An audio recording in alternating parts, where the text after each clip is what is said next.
할렐루야. 날씨가 많이 무덥습니다. 그러나 주신 사명을 꼭 기억하고 그 일들을 지혜롭게 잘 감당하는 일꾼들이 될 수 있기를 바랍니다. 오늘 하나님의 말씀의 은혜를 사모하여 주님 앞에 나와 엎드리는 사랑하는 종들, 사랑하는 성도님들 마음 가운데 우리 하나님의 평강과 우리 하나님의 기쁨이 충만하시기를 바랍니다. 오늘 우리가 마가복음 말씀을 계속해서 이렇게 나누는 가운데 오늘 읽은 이 본문의 말씀은 크게 세 단락으로 나누어져 있습니다. 첫 번째 단락은 12절에서 14절까지인데 예수님께서 무화과 나무를 저주하신 그런 내용이죠. 그리고 두 번째 단락은 15절에서 19절 말씀입니다. 거기에는 성전에서 장사하는 자들의 상을 막 뒤엎어버리시고 했던 그런 장면들, 그리고 예수님이 그 다음에 내 집은 만민이 기도하는 집이라 선언하시는 그런 내용입니다. 그리고 마지막 세 번째 단락에 보면 20절에서 26절까지 있는 말씀인데 거기에는 저주받았던 무화과 나무가 말라 죽은 것을 보게 됩니다. 그리고 그것을 보신 다음에 예수님은 제자들에게 믿음과 기도에 대해서 가르치신 내용이 거기에 나와 있죠. 우리가 오늘 이 말씀을 좀 이게 복잡하게 이렇게 되어 있지만 이 말씀을 좀 잘 이해하기 위해서는 좀 집중할 필요가 있고, 또 뒤에서부터 끝에서부터 끝에 세 번째 단락에서부터 쭉 거슬러서 말씀을 한번 이렇게 보도록 그렇게 하겠습니다. 먼저 우리가 지난 시간에 우리가 나눴던 말씀에 보면 예수님께서 어린 나귀를 타고 예루살렘에 입성하셨습니다. 그리고는 성전에 들어가셔서 성전에서 툭툭 살펴보셨죠. 이곳저곳을 사람들의 마음까지도 잘 살펴보셨습니다. 그리고 그날 밤을 그곳 예루살렘에서 머무는 것이 아니라 그 예루살렘을 나와서 어디로 가셨죠? 예수님을 사랑하는 자들, 하나님의 은혜를, 예수님의 은혜를 입은 자들, 그들이 있는 베다니로 가셔서 묵으셨습니다. 그리고 이제 그 다음날 아침이 되어서 이 베다니에서 예루살렘으로 가시는 길이 있었는데 거기서 무화과 나무 하나를 이렇게 보셨고 그 나무를 저주하시지. 왜 저주하셨는가? 그것에 대해서는 우리가 말씀 뒷부분에서 함께 나누도록 그렇게 하겠습니다. 그리고 또 하루가 지났습니다. 그리고 그 다음날 아침에 예수님 일행이 다시 무화과 나무 옆을 지나가시다 보니까 그 무화과 나무가 뿌리째 말라 죽어있는 것을 보게 되었죠. 이것을 보았던 베드로가 아주 깜짝 놀라서 말씀을 예수님께 드립니다. 20절, 21절 말씀이 그것인데요. 우리 한번 같이 읽어볼까요? 그들이 아침에 지나갈 때에 무화과 나무가 뿌리채 마른 것을 보고 베드로가 생각이 나서 여짜오되 라삐오 보소서 저주하신 무화과 나무가 말랐나이다.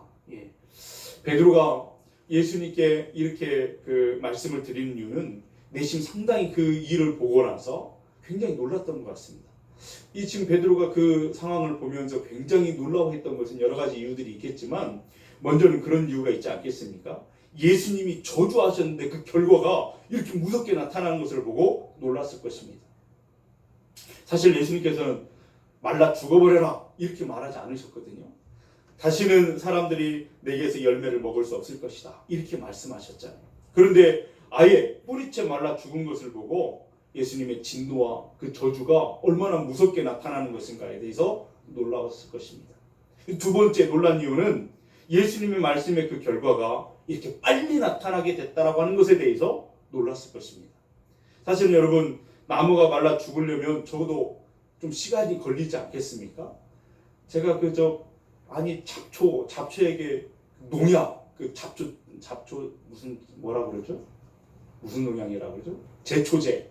제초제를 말라 죽이려고 제초제를 뿌려봤는데 그것이요 다음 날도 쌩쌩해요. 열흘을 간답니다. 열흘을.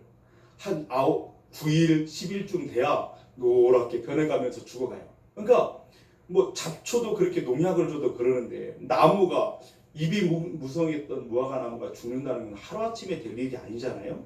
그런데 하루 만에 그렇게 뿌리부터 말라 죽은 것을 보고 놀라워했을 겁니다. 또 세 번째 베드로가 놀랐던 이유는 주님이 말씀하시니까 그대로 되어지는 것입니다. 그래서 주님의 말씀이 가진 그 능력에 대해서 복도하면서 놀라워했을 것입니다. 예수님은 그 베드로와 다른 제자들이 그렇게 마음속에 놀라워하는 것을 알고 계셨어요. 놀라워하면서도 동시에 그 마음 가운데 품고 있었던 어떤 소원과 같은 어떤 기대나 이런 것들을 거기서 아셨습니다. 어떤 걸 아셨을까요? 그들은 그런 능력을, 주님이 가신 그 능력을 사모했을 거예요. 나도 그렇게 할 수 있었으면 좋겠다. 이런 마음을 가졌다라고 하는 것을 예수님이 아셨죠. 그래서 예수님은 베드로의 말이 끝나자마자 말씀하십니다. 너희들도 그런 능력을 가질 수 있다. 그러면서 그 비결을 말씀해 주시는데 22절이 바로 그런 말씀입니다. 함께 22절 읽어볼까요? 예수께서 그들에게 대답하여 이르시되 하나님을 믿으라. 무슨 말입니까? 너희도 할 수 있다라는 거예요. 너희도 그렇게 할 수 있다라는 거예요. 그러면서 너희도 그런 능력을 가질 수 있는데 그러기 위해서는 하나님을 믿으라고 믿음을 강조하여 가르치고 있는 것을 보게 되죠. 그리고 그 믿음에 대해서 부연하여 설명하기를 이제 23절 말씀이 그것입니다. 함께 읽어볼까요? 내가 진실로 너희에게 이르노니 누구든지 이 산더러 들려 바다에 던지리라 하며 그 말하는 것이 이루어질 줄 믿고 마음에 의심하지 아니하면 그대로 되리라. 할렐루야. 의심하지 않고 믿음을 가지면 그대로 된다라고 하는 사실을 가르쳐 주었어요. 놀라운 능력이죠. 의심하지 않고. 그래서 우리가 오해하지 말아야 될 것이 하나 있습니다. 뭐냐면 예수님이 이 믿음, 확실한 믿음을 가지고 흔들리지 않는 믿음을 가지고 그렇게 믿으면 믿음대로 되어진다 말씀하셨는데, 그 믿음이라는 것이 나는 반드시 그런 사람이 되겠다, 나는 반드시 그 일을 하고야 말겠다, 이런 자기의 어떤 굳은 결심, 자기의 신념, 이런 것을 믿음이라고 하지 않습니다. 이런 것들을 뭐 자기 체면과 같은, 자기에게 체면을 거는 것 같은 그런 것을 믿음이라고 말하잖아요. 성경은 그것을 믿음이라고 하지 않고, 예수님께서 하신 믿음이라고 하는 것은 혼자 마음속에 품은 자기의 신념을 말하는 것이 아니라 그 믿음에는 대상이 있음을 분명히 가르쳐 주시죠. 믿음의 대상이 누굴까요? 하나님이십니다. 그래서 여기 22절 끝에 뭐라고 말했어요? 그냥 믿어라, 너 자신을 믿어라, 그러면 그대로 될 것이다 말하지 않고 누구를 믿으라고요? 하나님을 믿으라, 하나님을 믿으라, 그렇게 막 가르쳐주고 계신 것을 보게 됩니다. 그러면 여러분, 우리 마음속에 하나님을 향한 믿음이 있다고 할 때, 흔들리지 않는 확실한 믿음을 가지고 있다고 할 때, 그 믿음은 고백되어져야 되고 하나님을 향해서 표현되어야 되는 것인데, 우리 마음속에 있는 그 믿음을 하나님 앞에 드러내고 표현하는 방법이 뭘까요? 기도입니다. 기도하는 것이 그 표현의 방법이죠. 그래서 그 기도를 통해서 우리는 하나님 앞에 믿음을 고백하는 것입니다. 그래서 예수님께서는 그 믿음을 말씀하신 다음에 바로 이어서 기도에 대해서 언급을 하고 계시죠. 24절 우리 한번 같이 읽어볼까요? 그러므로 내가 너희에게 말하노니 무엇이든지 기도하고 구하는 것은 받은 줄로 믿으라. 그리하면 너희에게 그대로 되리라. 아멘. 그래서 여러분, 우리가 능력을 가지는 방법이 있는데 그것은 믿는 거였어요. 그 믿음이라고 하는 것은 하나님을 향한 믿음인데, 그 믿음은 표현돼야 된다고 그랬어요. 어떻게 표현된다고요? 기도함으로 표현된다고요. 그러니까 기도를 드리되 하나님을 향한 확실한 믿음을 가지고 하나님 앞에 기도하라는 거예요. 그러면 그대로 된다라고 가르쳐주고 있는 것이죠. 근데 여러분, 우리가 한 가지 확인해 봐야 될 것이 있습니다. 이게 뭐냐면, 예수님께서 무화과나무를 저주하시고 그 무화과나무가 뿌리채 말라 죽었잖아요. 그렇게 하실 때, 저주하실 때 어떤 방법을 쓰셨나요? 기도함으로 그 방법을 쓰셨을까요? 아니면 그냥 일방적으로 선포하는 방법으로 그것을 쓰셨을까요? 우리가 읽었는데 어떤 방법을 쓰셨죠? 예수님은 기도의 방법을 쓰신 게 아니에요. 일방적으로 선포하셨어요. 그러면 제자들에게 너희는 가서 선포하라, 그러면 그대로 될 것이다 말씀하지 않으셨잖아요. 너희들은 가서 기도하라, 그렇게 말씀하셨어요. 그럼 예수님과 그러면 제자들이 다르잖아요. 제자들은 그것을 사모하고 있었는데 왜 그런 차이점이 생겼냐면, 그것은 예수님과 우리가 존재 자체가 다르기 때문에 그래요. 여러분, 예수님은 사람 몸을 입고 이 땅에 발을 딛고 계셨지만 예수님은 본질상 하나님이셨잖아요. 하나님의 신성과 하나님의 영광과 하나님의 능력을 가지신 분이 바로 예수님이십니다. 그래서 그분은 어떤 분이시냐면 말씀하심으로 온 천지 만물을 창조하신 창조주이셨어요. 그러면서 여러분, 말씀으로 하시면 그대로 되어지는 것을 보게 되죠. 나사로야 나오라, 말씀대로 되어지는 거예요.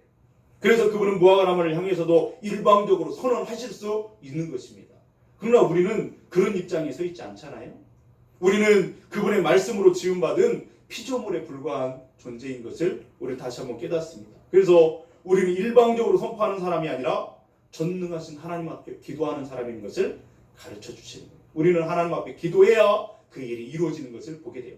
하나님이 하시는 거예요. 우리가 할 수 있는 최상의 일이 기도하는 일인 것을 기억하실 수 있기를 축복합니다. 사람은 기도 이상의 일을 할 수 없다는 사실을 우리는 기억해야 돼요. 여러분, 그래서 그 기도는 정말 대단한 능력을 가지고 있습니다. 어떤 사람이 하나님을 믿고 확실한 믿음을 가지고 하나님 앞에 기도할 때 하나님은 그 기도를 들으십니다. 아무리 작은 소리로 그렇게 신음하는 소리를 할지라도 그 사람의 마음을 아시는 주님이 그 사람의 기도를 들으십니다. 그리고 그에게 능력을 행하시고 은혜를 베푸시죠. 그 은혜를 덮어주십니다. 그러면 그 사람은 상상할 수 없는 놀라운 세계를 맛보게 되는데 하나님의 영광의 세계를 맛보고 경험하는 그런 일이 기도하는 사람을 통해서 경험되게 하시는 것이죠. 그러므로 여러분, 하나님의 그 영광의 세계를 경험하기를 원하신다면, 그 능력을 경험하기를 원하신다면 기도하는 사람이 되어야 될 줄로 믿습니다. 사모하지만 기도하지 않으면 경험할 수 없다라고 하는 거예요. 그러므로 그것을 원한다면 기도해야 된다. 하나님을 믿음으로 바라보고 기도할 때에 그 일이 된다라고 말씀하고 있습니다.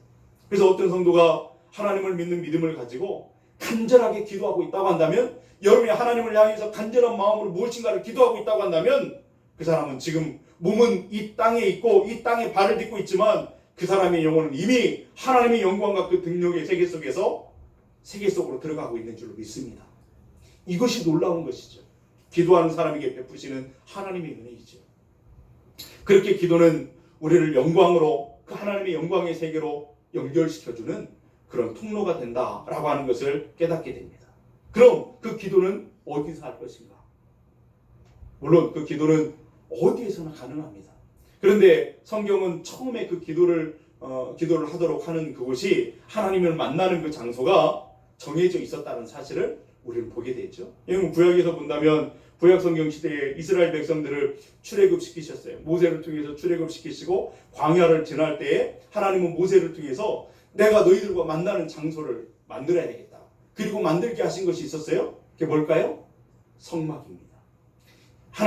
이스라엘 백성들이 하나님 앞에 무엇을 묻고 하나님을 만나는 장소, 하나님의 인재를 경험하는 장소가 바로 성막이었던 것을 보게 됐죠. 광야는 계속해서 이동해 가는 곳이었기 때문에 무슨 벽돌을 쌓아서 집을 지을 수 있는 것이 아니었어요. 그러다 보니까 천막 형식으로 된 성막을 짓고 거기서 하나님이 만나시고 거기서 하나님이 그들의 기도를 들으시고 응답하시고 그러셨던 것이죠. 그렇게 해서 시간이 지나서 가나안 땅에 들어가고 이제 다윗과 솔로몬 시대에 와가지고 이제 돌로, 백향목으로, 금과 은으로 그렇게 성전을 짓게 되었습니다. 하나님께서 이렇게 모든 것들을 잘 디자인하시고 그래서 성전을 짓게 됐죠. 그래서 성막 시대가 끝나고 성전 시대로 바뀌게 되었어요. 모습은 바뀌었지만, 외양은 성막에서 성전으로 바뀌었지만 그 성전의 기능이라고 하는 것은 똑같습니다.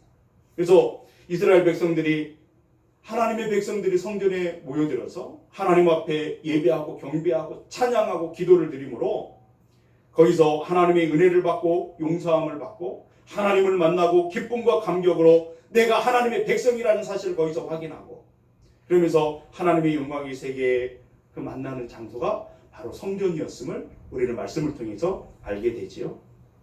근데 문제가 있습니다. 무슨 문제가 있냐면 오늘 본문에 있는 예수님 당시의 그 성전은 그 기능을 완전히 잃어버렸다 하는 것입니다.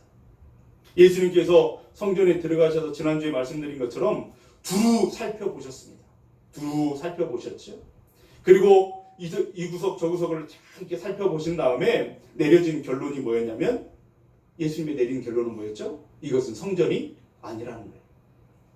하나님을 만나는 장소도 아니었고 믿음의 기도, 참된 기도를 드리는 것도 아니었고 그런 기도를 찾아볼 수 있는 것도 아니었고 하나님의 은혜를, 하나님의 은총을 경험하는 장소도 아니라는 거예요. 이 사람들은 성전을, 그래서 그곳에 모여있는 사람들은 제사장도 있었고 에봇을, 거룩한 옷을 입고 있는 에봇을 입은 제사장들도 있고 또 여러 가지 많은 사람들이 거기 모였지만, 예배를 드는 사람도 있었지만 그것을 뭘로 만들어버렸다는 거예요? 강도의 소굴로 만들어버렸다. 그것이 예수님의 성전을 바라보신 그 결론이었습니다. 그래서 예수님은 다 뒤집어 푸신 것이죠. 여러분, 그 얘기가 오늘 본문의 15절에서 17절에 있는 말씀입니다. 우리 한번 그 말씀을 같이 읽어볼까요? 그들이 예루살렘에 들어가시니라.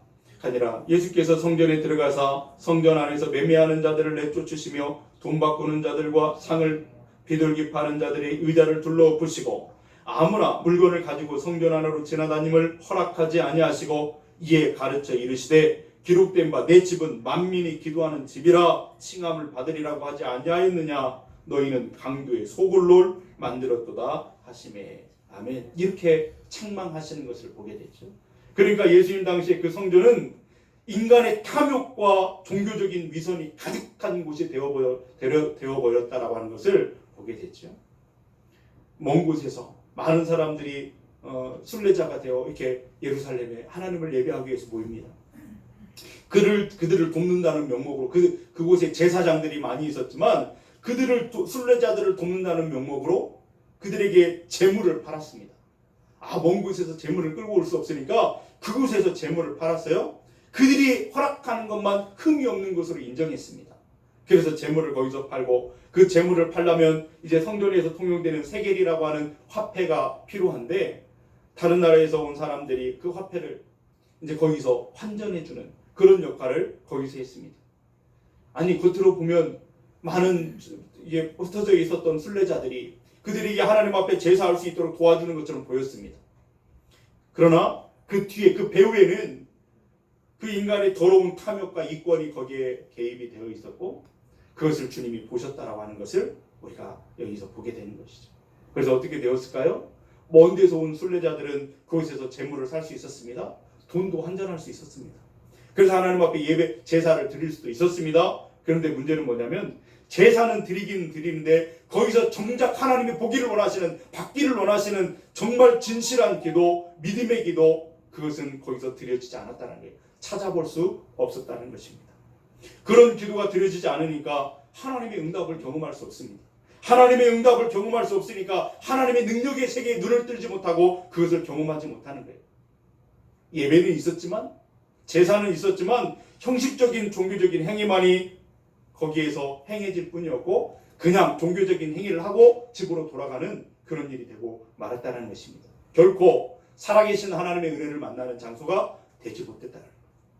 그래서 여러분 그곳은 죽어버린 성전이 되었습니다. 죽은 성전. 그게 지금 예수님 눈앞에 있는 성전의 모습이었다는 거예요. 그래서 예수님은 그것을 뒤집어 엎으셨습니다.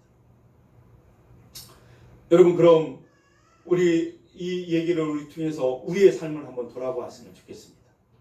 예수님 당시의 성전이 기도하는 집이어야 마땅했는데 그것이 못됐다고 한다면 오늘 이 땅에 세우신 교회는 기도하는 집이라고 하는 사명을 제대로 감당하고 있는가? 성도들이 기도하는 집으로 알고 기도하고 부르짖고 하나님의 은혜를 만나는 그런 장소가 되고 있는가? 돌아봐야 됩니다. 그때는 사방에서 모여든 사람들이 제사는 드리고 갔지만 하나님의 영광의 세계를 만나지 못하고 돌아간 것이라면 오늘 이 땅에 교회에 모여들여서 예배를 드리는 사람들은 여기서 내가 정말 하나님의 사람임을 확인하고 하나님의 은혜를 경험하고 하늘의 기쁨을 맛보고 하나님을 만나고 돌아가는 그런 일들이 제대로 이루어지고 있는가? 오늘 이 땅에 세우신 교회들의 모습을 보면 아니 세상의 모습과 전혀 다르지 않은 세상의 공동체와 다르지 않은 타락한 모습으로 변해가는 모습을 보게 됩니다. 그러면서 여전히 이 땅에서 주님이 두루 교회를 살피실 때 여기는 교회가 아니라고 뒤집어 엎는 그런 상황이 얼마나 많이 있을까? 얼마나 주님의 마음이 아프실까라는 것을 깨닫게 돼요. 우리는 그때 그 수없이 많은 예배자들이 모여서 하나님 앞에 제사하지만 하나님을 만나지 못하고 종교적인 행위만 하고 돌아가는 사람들처럼 그 가운데 한 사람처럼 우리도 있다가 그냥 돌아가는 어떤 것도 경험하지 못하고 하나님 앞에 하나님을 만나지 못하고 돌아가는 우리의 모습, 종교인의 모습은 아닌지 우리 삶을 정말 정직하게 돌아보고 반성해야 될 필요가 있다라는 것입니다. 간절히 소원합니다. 우리 교회 예배당 때를 밟고 이 자리에 모여 하나님 앞에 지금 예배하는 우리들은 정말 이곳에서 하나님을 만나실 수 있길 주님의 이름으로 축원드립니다. 살아계신 하나님, 우리를 불러서 하나님 앞에 예배하는 여러분들이 하나님의 손길을 만나고 하나님의 은혜를 만나고 하나님의 은혜로 덮여지는 귀한 축복을 경험하실 수 있기를 바랍니다. 하나님의 품에 안으시고 용서하시는 그 은혜를 맛보는 성도들이 될 수 있어야 되겠습니다. 연약하고 무능한 우리를 붙드시고 이끄시는 하나님의 그 능력의 손길, 사랑의 손길을 경험하는 예배가 되어지기를 주님의 이름으로 축원드립니다. 그런 교회, 그런 성도가 이 땅에 필요하다. 이 땅에서 그런 교회와 그런 성도를 보기를 원하신다. 주님이 말씀하시는 것이죠. 다시 본문으로 돌아가면 그럼 이제 예수님께서 그것을 다 뒤집어 버리셨습니다. 그 사건을 두고 많은 사람들이 그렇게 말하죠. 예수님께서 성전을 청결하게 하셨다. 십자가를 지시기 전에 성전을 청결하게 하신 것이다. 그렇게 우리가 성전 청결의 사건이라고 기록하고 또 우리가 그렇게 이해하고 있잖아요. 근데 가만히 말씀을 읽다 보니까요, 정확하게 말한다고 한다면 이건 예수님이 성전을 청결하게 하신 것이 아니라 성전을 폐지하신 것이라, 이렇게 볼 수가 있겠습니다. 이런 성전은 이제 필요 없다라는 거예요. 문 닫아버리라는 거예요. 다 뒤엎어버리신 것을 보게 되죠. 아니, 예수님이 무슨 자격으로 그렇게 하신 것입니까? 내 집이라고 말씀하시잖아요. 내 집은 기도하는 집이라 말씀하실 때 내 집 주인의 권세로, 주님의 권위로 성전을 닫아버리겠다는 거예요. 이런 성전은 없어도 된다는 것입니다. 여러분 16절 말씀해 보면 아무나 물건을 가지고 성전 안으로 지나다님을 허락하지 않았다고 말씀하셨잖아요. 여러분 성전에서 분향도 해야 되고 진설병도 떡도 드려야 되고 또 여러 가지 것들을 이렇게 하기 위해서는 막 왔다 갔다 많은 기구들을 가지고 해야 되는데 하지 말라는 거예요. 아무도 그 성전에서 그렇게 아무것도 하지 말라는 거예요. 왜 그럴까요? 성전을 폐지한다는 거예요. 필요 없다라는 거예요. 그런 성전은 하나님이 원하지 않는다라고 말씀하시는 것이죠. 여기 중요한 신학적인 주제가 하나 나오는데 그게 뭐냐면, 여러분 성전에서 하나님께 기도하고 성전에서 하나님을 만나고 성전에서 죄를 용서받고 성전에서 하나님의 기쁨을 맛보는 그런 장소가 성전인데, 성전이 폐지해버린다고 한다면 그러면 어디서 성도는 기도하고 어디서 하나님을 만나고 어디서 하늘의 기쁨을 맛본다는 말일까요? 예수님은 도대체 대안이 있어서 성전을 폐지해버리신다고 막 뒤집어 엎어버리신 걸까요? 무슨 대안이 있으셨을까? 있었습니다. 예수님께서는 분명한 대안을 가지고 성전을 엎어버리시고 성전을 문 닫아버리라고 말씀하시는 거예요. 대안이 있었습니다. 어떤 거였냐면 성전을 뒤엎은 사건을 기록하고 있는 또 요한복음 2장 말씀에 보면 그 대안이 나와 있는 거 보게 되죠. 요한복음 2장 19절 말씀에는 이렇게 기록하고 있습니다. 예수께서 대답하여 이르시되 너희가 이 성전을 헐라 내가 사흘 동안에 일으키리라. 아멘. 이 성전, 이 기능을 못하는 죽은 성전 다 헐어버리라는 거예요. 다 없애버리라는 거예요. 그리고 내가 사흘 동안에 새 성전을 짓겠다라고 말씀하고 있는 것이죠. 이 말씀을 하시니까 사람들이 눈이 휘둥그레져서, 아니 이 성전을 짓기 위해서 얼마나 많은 시간을 들였는데 아니 저가 누구에게 사흘 동안에 그 성전을 짓겠다는 것인가? 사람들은 따지듯이 예수님께 묻습니다. 요한복음 2장 20절이죠. 이렇게 말씀합니다. 유대인들이 이르되 이 성전은 46년 동안에 지었거늘 네가 3일 동안에 일으키겠느냐 하더라. 말도 안 되는 소리 집어치우라는 거예요. 그러면서 예수님께 따져 물었습니다. 그런데 여러분, 예수님께서 사흘 동안에 짓겠다라고 하는 새 성전은 벽돌을 쌓고 흙을 빚어가지고 쌓는 그런 성전이 아니었습니다. 그 성전은 자기 자신을 두고 하시는 그런 거였어요. 그 다음에 대단히 중요한 말씀을 하는데 요한복음 2장 21절 말씀에 이렇게 말합니다. 그러나 예수는 성전된 자기 육체를 가리켜 말씀하시는 것이라 그렇게 말씀하고 계시죠. 자기 자신이 새 성전이 되시겠다라고 말씀하고 계신 것입니다. 어떻게 그렇게 하시는가? 겟세마네 동산에서 붙잡히신 예수님이 산헤드린 공회로 여기저기 끌려다니면서 재판을 받습니다. 그리고 십자가에 달려 죽으시고 무덤에 계시다가 부활하시는데, 죽으시고 부활하시기까지 며칠이 걸렸어요? 3일이 걸렸잖아요. 사흘이 걸렸잖아요. 그 3일이 새 성전을 건축하는 기간이었음을 말씀하고 계시는 거예요. 새 성전은 무엇인가 하면, 그래서 십자가와 부활을 통해서 생명의 구주가 되신 예수님 자신이 바로 새 성전, 우리를 위한 새 성전이라고 말씀하고 있는 것입니다. 그런데 여러분, 이 말씀이 꼬투리가 되어서 사람들이 예수님을 고소하고 예수님을 비방할 때 그렇게 사용하는 그런 말이 되고 말았어요. 그래서 마태복음 26장 60절 61절 말씀에 보면 그렇게 말하잖아요. 예수님이 그 가야바 법정에서 재판받으실 때 거짓 증인이 많이 왔으나 얻지 못하더니 후에 두 사람이 와서 이르되 이 사람의 말이 내가 하나님의 성전을 열고 사흘 동안에 지을 수 있다 하더라 하니 예수님을 고소할 때 그 말을 끌어들여서 그렇게 하고 있는 것을 보게 됩니다. 예수님 고소하면서 이 사람이 성전을 사흘 만에 짓겠다고 한다. 성전 모독죄로 그렇게 고발하는 거예요. 또 십자가에 달리신 다음에 예수님을 비방하고 조롱하는 사람들이 무슨 말을 했냐면 마태복음 27장 39절에서 40절에 이렇게 말합니다. 지나가는 자들은 자기 머리를 흔들며 예수를 모욕하여 이르되 성전을 얼고 사흘에 짓는 자여 네가 만일 하나님의 아들이거든 자기를 구원하고 십자가에서 내려오라 하니 이렇게 비방하면서 예수님이 하신 그 말을 오해했습니다. 그런데 여러분 이 사람들이 정말 모르고 있는 것이 있어요. 그게 뭐냐면 이미 성전 공사가 진행 중에 있다는 사실을 그들은 까마득히 모르고 있었다 하는 것입니다. 예수님이 붙들리고 모욕당하고 재판받으시고 십자가를 지고 있는 그 시간, 예수님께서 숨을 거두시고 무덤에 머물러 계시는 그 시간, 예수님이 무덤문을 불러내시고 부활하여 생명의 구조로 나오시는 그때까지 성전 공사가, 새 성전의 공사가 진행 중에 있다고 하는 사실을 그들은 모르고 있었다는 사실입니다. 그래서 예수님께서 이 말씀하실 당시에 그때만 하더라도 제자들도 그것을 몰랐습니다. 그리고 부활하신 예수님 그분을 만난 다음에 알게 되었죠. 그게 요한복음 2장 22절에 나와 있어요. 이렇게 말씀하시죠. 죽은 자 가운데서 살아나신 후에야 제자들이 이 말씀하신 것을 기억하고 성경과 예수님께서 하신 말씀을 믿었더라. 부활하여 나오신 예수님 그분이 우리의 새 성전이 되셨다고 말씀합니다. 새 생명의 구주가 되셨. 그 결과가 어떻게 되었을까요? 여러분 전에는 우리가 제물을 가지고 하나님 앞에 예배하기 위해서 그 죄를 씻기 위해서는 어디로 가야 되냐면 성전을 찾아가게 됐습니다. 예루살렘 성전까지 가야만이 그렇게 할 수 있었어요. 그런데 오늘 저와 여러분은 예루살렘 성전까지 갈 필요가 없습니다. 왜 그럴까요? 새로운 성전, 사흘 만에 지으신 예수님이 언제나 우리와 함께 하시기 때문에 우리는 예루살렘까지 가지 않아도 그분을 통해서 하나님의 영광을 보게 된다 하는 것입니다. 그래서 어디서나 우리를 위해서 죽으시고 부활하신 예수님의 이름을 통하여 우리는 거룩하신 하나님 앞에 나아갈 수 있게 되었습니다. 이제 우리는 예수님의 이름으로 기도함으로 하나님의 은혜를 얻게 되고 하나님의 능력을 경험하게 되고 하나님 영광의 세계를 바라볼 수 있는 그 축복이 우리에게 주어진 줄로 믿습니다. 예수님 그분이 우리의 새 성전이십니다.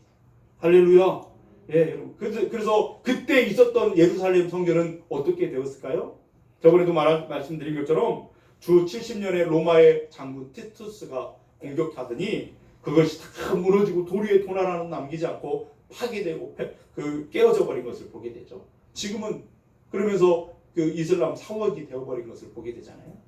만약에 그 성전이 하나님을 만나는 곳으로서의 그 기능을 회복해야 될 필요가 있었다고 한다면 성전을 다 뒤집어 엎지 않고 있었다고 한다면 그렇게 놔둘 하나님이 아니시잖아요. 여러분 왜 그렇게 하나님이 그냥 이슬람 사원이 되고 파괴되고 그냥 방치해 두셨을까요? 필요 없다라는 거예요. 건물로 지어진 그 성전은 필요 없다라는 거예요. 그러면서 이제는 전 세계로부터 많은 사람들이 예수님이라고 하는 그 이름을 통해서 그 성전을 통해서 하나님께로 나아가 구원의 은혜를 만날 수 있도록 하나님이 그 길을 열어주셨으니 그 은혜를 우리가 누리고 있는 줄로 믿습니다. 이것을 누리며 감사하며 감격하며 하나님을 만나는 일에 사모하는 심령들이 되어야 될 줄로 믿습니다. 하나님의 영광의 세계에 들어가는 그런 놀라운 영광을 우리에게 주시고 그러므로 이제 우리에게 남은 과제가 있습니다. 뭐냐면 예수님의 이름으로 예수님이라고 하는 성전을 통하여 하나님 앞에 믿음의 기도를 드림으로 하나님의 은혜의 세계를 경험하는 것이 우리에게 남아있는 그런 과제인 거예요. 우리가 그것을 사모하는 심령이 되어야 되는 거예요. 주셨는데 복을 주시고 예비하시고 가지라고 말씀하시는데 누리지 못한다고 한다면 그것을 하지 못한다고 한다면 얼마나 안타까운 삶이 되고 말겠습니까. 그러므로 그것을 사모하는 사람들이 되어서 예수의 이름을 부르며 기도하는 사람 되어서 하나님의 영광의 세계를 누리시는 저와 여러분들 될 수 있기를 주님의 이름으로 축원드립니다. 자 그렇다면 맨 첫 단락으로 이제 올라가서 우리가 함께 봅니다. 이게 이제 아까 그 무화과 나무를 왜 저주하셨는지 그 이유를 우리가 이제 뒤에 본다고 했는데 지금 그것을 보려고 합니다. 어떻게 시작이 됐냐면 12절 우리 한번 12절 같이 한번 읽겠습니다. 이튿날 그들이 베다니에서 나왔을 때에 예수께서 시장하신지라. 여기 보니까 그 예수님께서 시장하셨대요. 아니 거기 저 베다니 사람들이 예수님을 대접하기 좋아했는데 왜 식사를 안 하셨을까? 여러분 마태복음 21장 18절 말씀에 보면 예수님이 나오실 그때가 언제였냐면 거기 보니까 이른 아침에 그렇게 말씀하고 있죠. 이른 아침에. 이 아침이라고 하는 것은 아주 이른 새벽, 아주 이른 새벽을 가리키는 것입니다. 그래서 왜 시장하셨나 하면 아침 일찍 나오셨기 때문에 식사를 안 하셨어요. 식사를 안 하셨어요. 왜 꼭두 새벽부터 예수님이 나오시고 식사도 안 하시고 나오셨을까요? 무엇이 그렇게 급한 일이 있어 갖고 나오셨을까? 가만히 보니까 그 전날 예수님이 성전을 둘러보셨습니다. 성전이 더 이상 성전의 기능을 잃어버렸어요. 성전이 아니라고 결론을 내리셨습니다. 그리고 어떻게 작정하셨냐면 그것을 성전을 다 뒤엎어버리겠다 작정하셨어요. 그리고 그 일을 위해서 일찍부터 가시는 겁니다. 아침부터 뒤엎어버리시려고 이렇게 지금 마음을 갖고 가시기 때문에 일찍 나오셨다는. 그리고 가시다가 그 문제에 이제 무화과나무를 보신 거죠. 멀리서 바라보니까 무화과나무 잎이 무성한 거예요. 그래서 이제 우리가 여기서 이제 한 가지 생각해봐야 될 것이 뭐냐면 이 성지의 그 무화과나무라고 하는 것은 그렇대요. 저는 안 봤어요. 근데 그 자료에 보니까 그렇대요. 무화과나무가 그 잎이 생길 때부터 작은 열매가 맺히기 시작한답니다. 아니 잎이 생기면서 동시에 작은 열매가 생기기 시작하는데 그렇다면 완전하게 잘 익은 열매는 아닐지라도 맛이 없고 작고 부족한 것이라도 거기에 생기기 시작한다는 잎이 있다라고 하는 것은. 그러니까 예수님이 그것을 보셨다라고 하는 것은 무엇을 기대하고 보셨다는 거예요? 그 작은 열매, 보잘것없지만 아주 작은 것, 잎이 생기기 시작할 때부터 생기기 시작했던 작은 열매를 보시기 원했어요. 그리고 그것을 가셔서 뒤져보셨는데 거기서는 아무것도 발견할 수가 없었다라고 말하고 있습니다. 그래서 많은 사람들이 이제 혼란에 빠지죠. 그리고 그것을 저주하게 되는데 13절 끝에 보면 이는 무화과의 때가 아님이라 그렇게 말하고 있어요. 무화과의 때라고 하는 것은 뭐냐면 잘 익고 탐스러운 무화과 열매를 가리키는 거예요. 그 때가 아니었다라고 말하는 것이죠. 많은 사람들이 이상하게 생각하는 이유가 그것입니다. 아니 예수님도 참 이상하게 무화과 때가 아닌데 잘 익고 탐스럽게 열매를 맺힐 때가 아닌데 아니 예수님 그것도 모르시나? 왜 예쁘진 무화과나무를 저주하시나? 예수님도 그거 알고 계셨습니다. 탐스러운 열매, 달콤한 열매가 완벽한 열매가 맺어지는 그때가 아니라는 사실을 예수님도 알고 계셨어요. 그래서 예수님이 그곳에 가실 때 찾아보실 때에 탐스럽고 달콤하고 완벽한 열매를 거기서 기대하신 것이 아니었다고 하는 사실입니다. 잎사귀가 무성한 것을 보면서 조금맣고 부족하고 아직 맛도 없는 그 열매를 할지라도 그것을 보고 싶으셨던 거예요. 오늘 말씀 13절의 말씀을 보니까 13절 한번 같이 읽어볼까요?